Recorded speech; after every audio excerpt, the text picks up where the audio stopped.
We are visited here today by Martin Reck, oncologist from the Hamburg area, and Martin Sandlin from AstraZeneca. You're here to talk about an exciting lung cancer screening program in Germany called HANSE. Mr. Martin Reck, please tell us, what's this screening program all about?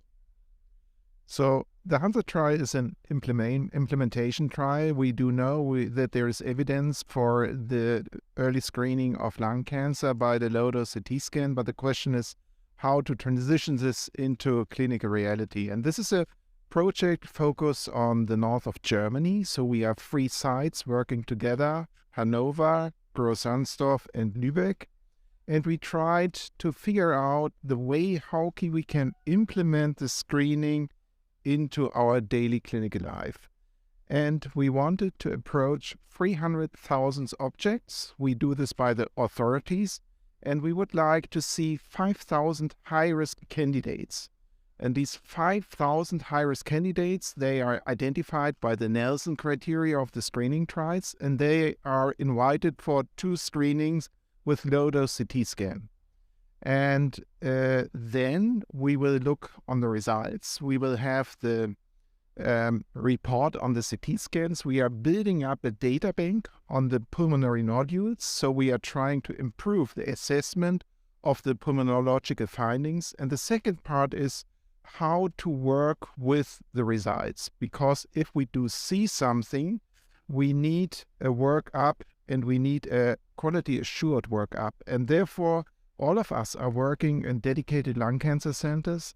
We have built up an algorithm with multidisciplinary tumor boards, diagnostic procedures, surgeons, and so on. So we have 2 parts. Number 1 is the screening, the implementation of the screening. And number 2 is the management of our findings in a quality assured way. And the third part is the documentation. So we are building up a big data bank. So there are some specific points about the HANSE trial. Number 1, we are not only screening for lung cancer. So we are using this instrument of the low-dose CT scan for additional important early signs of relevant diseases. So we are looking on the calcium score for the coronary heart disease, and we are looking on early signs of COPD and lung emphysema. So these are additional information which we are going to analyze. And number 2, we also would like to look for additional markers besides the radiological information. So we are collecting blood from those objects, from those people who have a significant signal in the CT scan, and we are looking for the correlation with an epigenetic signature. So we started in July 2022, I have to say. No, 2021. Please apologize. This was in the middle of the COVID time, and we were a bit unsure whether this will work. And we had one problem, because our hospitals did not have the capacity to run all the CT scans. And therefore, we were quite grateful to get substantial financial support from AstraZeneca, that we could hire a mobile CT truck which is rotating across our sites of the HANSE trial. So we have the CT truck at our site for 2 weeks, and then it will go to the next site, and then it will go to the third site. And I have to say that within 1 year, we were able to include all the projected high-risk candidates. So we have now more than 5,000 high-risk candidates included. We have completed the first round of CT scans. We are now in the middle of our second round, and we are planning to finish our investigations by mid of the year. So overall, this is very promising. We are quite happy and also a bit proud that we were able to manage this project. And we are awaiting a lot of interesting information about this implementation of lung screening into our daily reality. Thank you. Martin Sandlin from AstraZeneca. What are your role in this project, and why is this so important? So I shouldn't take any honor from the HANSE project, but we have from AstraZeneca been focusing very hard on screening, early detection. We know that to really help saving lives, we need to find patients early, and screening is one very important way to do that. I think the local initiatives, you don't have a national program in Germany yet. It's the same situation is applicable to the Nordics. The local initiatives, pilots, local studies, implementation studies, we know that it works. We know that from the Nelson trial, we know it from NLST, but now we also need to learn how to implement it. And we try to support those kind of implementation projects throughout the world, really globally. And the Nordic countries might take some interest in doing the same thing in the Nordic countries, maybe especially for Norway, which is where we're from here. How should they approach this if they want to learn from the HANSE project?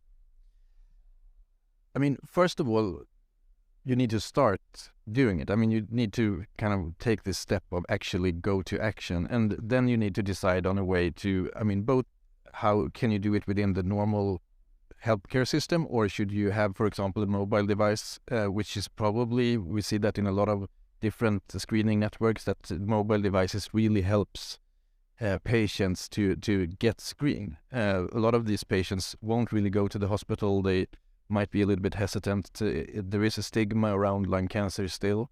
So the mobile device really helps reaching this group of the high-risk patients or people for lung cancer. So I think that's a really important part. And then, of course, I think still, if you want to add additional value to the lung cancer screening, implementing calcium score, for example, COPD detection, that could bring additional value to this kind of project. So, I mean, we need to start. We are already late, unfortunately, in the Nordics. So we need to get up and running, I think. And AstraZeneca, we are happy to support with the knowledge we have from different regions and also in scientific projects.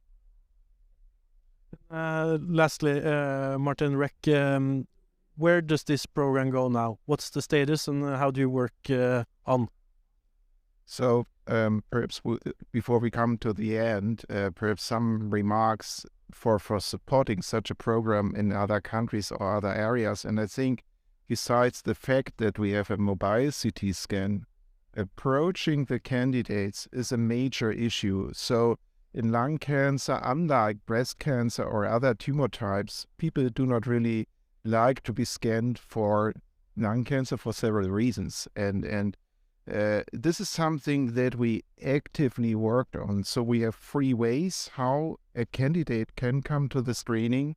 So number 1, we have the GP. So we have information material at the GP for the candidates, and they are defined by age and their smoking history. Number 2, we have a website to register. And number 3, we have a direct mailing. So we approach the authorities of our living areas, and all of them got a mailing when they were in the right age for the HANSE trial. And using all these materials and these methods that really guaranteed us to get the patients to the CT-truck. And I think this is something to have an eye on. You really need to approach the people to make sure to reach out for the people. So when we look on the current status, well, yes, we have finished the first round. So we are now in the second round. We are collecting all the data.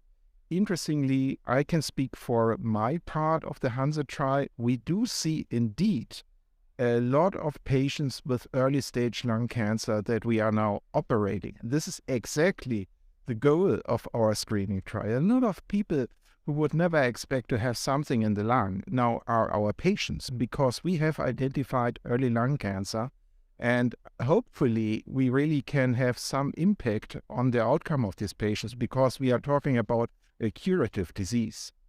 And the next plans are to finish the trial, to collect all the data, but then to continue with the follow-up of the patients. So for example, when you talk about the calcium score, you cannot generate this information within 2 years.